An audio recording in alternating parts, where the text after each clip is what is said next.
So hi guys, ఇవాళనైతే నేను మీకు full వీడియోలో హైదరాబాద్ నుంచి ఇంటికైతే బండి తీసుకొచ్చిన.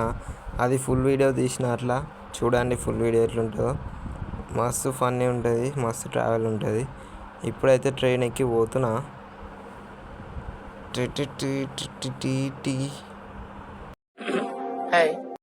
ఇక్కడ దాకా వచ్చేసిన. లాలాగూడ సైడ్ ఏదో ఉంటుంది, ఇది నాకు వస్తలేదు పేరు. కామెంట్ చేయండి మీకు తెలిస్తే. రైల్వే స్టేషన్ దిగంగానే ఫస్ట్ ఒక పైనాపిల్ జ్యూస్ అయితే తాగేసిన. పేర్లు అయితే ఆగకుండా రపారపా వెళ్ళిపోతున్నాయి. మరి ప్యాసింజర్స్ ఎట్లా చూసుకుంటారో అర్థమైతే లేదు. చలో నేను చిన్న మెట్రో కార్డ్కి అయితే స్టార్ట్ అయిపోతున్నా. అందరు నన్నే చూస్తున్నారు. నీ అమ్మ కొత్తగా వీడియోలు ఎవరు దిగంగా చూడనట్టు. ఈ పోరీలు అయితే మరీ ఆగమని చెప్పిగా వీడియో మీదకి పెట్టిన. వావ్, రామ్ చరణ్ అయితే క్యాంపా యాడ్ ఎంత ఘోరంగా ఇస్తుండంటే, క్యాంపా తాగండి అని యాడ్ ఇస్తాడు కానీ రామ్ చరణ్ తాగాడు. मतलब वो अलग ही लेवल का बंदा था. మెట్రో కాడికి వచ్చిన. మెట్రోలో కొత్త సిస్టమ్ పెట్టిండ్రు, సూపర్. ఏం లేదు, మనీచక్ మనమే టికెట్ కొట్టుకోవచ్చు, అంటే మనమే ఆఫీసర్ అన్నమాట. ఇవే తగ్గించుకుంటే మంచిది. ఆ సిస్టంలో వస్తాలే ఎక్కడి నుంచి ఎక్కడ పోవాలని చెప్పేసి సేమ్ ర్యాపిడో బుక్ చేసుకున్నట్టే. నీ మిగతా పెద్ద సిస్టమ్ మంచిగా పెట్టిండ్రు. నేనైతే ఫస్ట్ సికింద్రాబాద్ కొట్టిన, కానీ నాకు తెలియదు అది ఆల్రెడీ సికింద్రాబాద్ సెట్ అయ్యే ఉన్నది. తీస్తా, నాలో ఉన్న క్రియేటివిటీ మొత్తం బయటికి తీస్తా. మళ్ళీ నేను ఎన్జిఆర్ఐ సెట్ చేసి ఎన్జిఆర్ఐ కొట్టేసిన. ఎన్జిఆర్ఐ టికెట్ అయితే తీసుకున్నా గాయస్. చలో మెట్రోలోకి అయితే వెళ్ళిపోదాం. బ్యాగ్ స్కానింగ్ చేయించుకున్నా. బయటకు వచ్చేవరకే మెట్రో ఉన్నది. మెట్రో అయితే ఎక్కిన, దిగేసిన. దిగిందంటేనే నీ అమ్మ ఎటు పోవాలి, ఎటు సైడ్ ఉన్నాను అర్థమైతే లేదు. ఇది అట ఇట. టెన్షన్ పడక మామ, ప్లీజ్ కూల్గా ఆలోచిద్దాం రా. ఇక మనకు తెలుసు కదా, అర్థం అనిపిస్తే మనం పోజులు ఇస్తామని.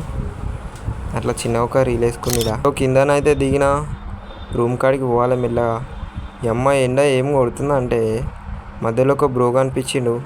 పాపం అడగంగానే లిఫ్ట్ ఇచ్చిండు. రూమ్ దాకా వచ్చిన. బండి చూడంగానే వచ్చి ఏడుపు వచ్చింది ఒకటేసారి.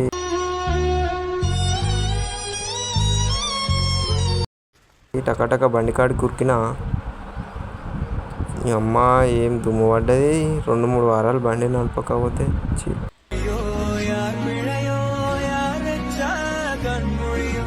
టక్కనైతే లోపలికి పోయి నేను ఒకటి వాటర్ బాటిల్ క్యాన్ తీసుకొని వచ్చి బండి మొత్తం నీట్గా కడుక్కున్నా.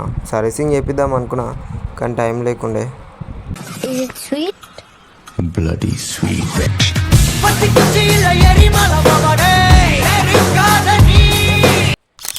పెట్రోల్ అయితే ఫుల్ ట్యాంక్ వేయించేసిన. చలో ఫుల్ ట్యాంక్ రెడీ అయితే స్టార్ట్ చేస్తున్నా రైడ్. సో డైరెక్ట్ ఏంటంటే నేను హైవే మీద వీడియో తీయలే గైస్, డైరెక్ట్ పరకాలు వచ్చేసిన. ఆ వారికే ఛార్జింగ్ లేదు, పోలీసులు ఉన్నారు. టైం కూడా మస్తు అయింది, 1:44.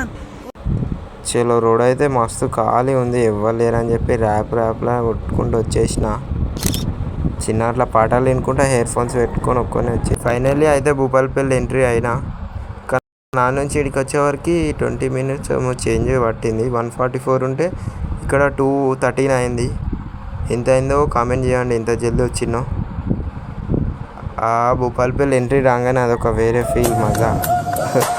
అట్లా కోసం చిన్న వీడియోలు చేసిన మస్తు అనిపిస్తుంది. అదేదో తెలియదు, ఎక్కడెక్కడనో అదంతా తిరిగింది వేరే లెక్క. అయితే భూపాలపల్లి వచ్చింది వేరే లెక్క ఉంటుంది. సో ఖాళీగా ఎందుకు పోవడం, జయశంకర్ సార్కి అయితే నమస్తే చెప్పినా. మళ్ళీ చెప్పకుండా పోతే ఫీల్ అవుతాడు. ఇక్కడ మన ఫాదర్ ఆఫ్ ది నేషన్ ఉన్నాడు, ఆయనకు కూడా ఒక నమస్తే చెప్పిన. డైరెక్ట్ మళ్ళీ వాళ్ళకి చెప్పకుండా ఫస్ట్ ఇంటికి పోయినాం అనుకో, వాళ్ళు ఫీల్ అవుతారు. టైం అయితే 2:22 అవుతుంది. సరే అని చెప్పి పోతున్నా ఇక ఇంటికి. పోయే దారిలో మాత్రం మా పిచ్చి యాక్సిడెంట్ అయింది గాయస్. అది మాత్రం డైరెక్ట్ డ్రైవర్ సీదా డివైడర్కి మూలకి ఎక్కిచ్చేసిండు. డైరెక్ట్ ఇటు టైర్ ఇరిగిపోయింది, ఎయిర్ బెలూన్ ఓపెన్ అయిపోయింది. గాయస్ నేనేమో వీడియో మీకు చూపిద్దామంటే నా సామాన్ వెళ్ళిపోతుంది. చలో రైట్, అందుకే కొంచెం చూసి బండి నడపండి గాయస్. మా డైరెక్ట్ అది చూసినామా, సీదా వెళ్ళిపోయి సీదా ఇట్లా ఎక్కిచ్చేసాడు మీదికి. అది టైర్ గీర్ మొత్తం విరిగిపోయింది. అందుకే కొంచెం చూసి బండి నడపండి, ఓకేనా? బాయ్.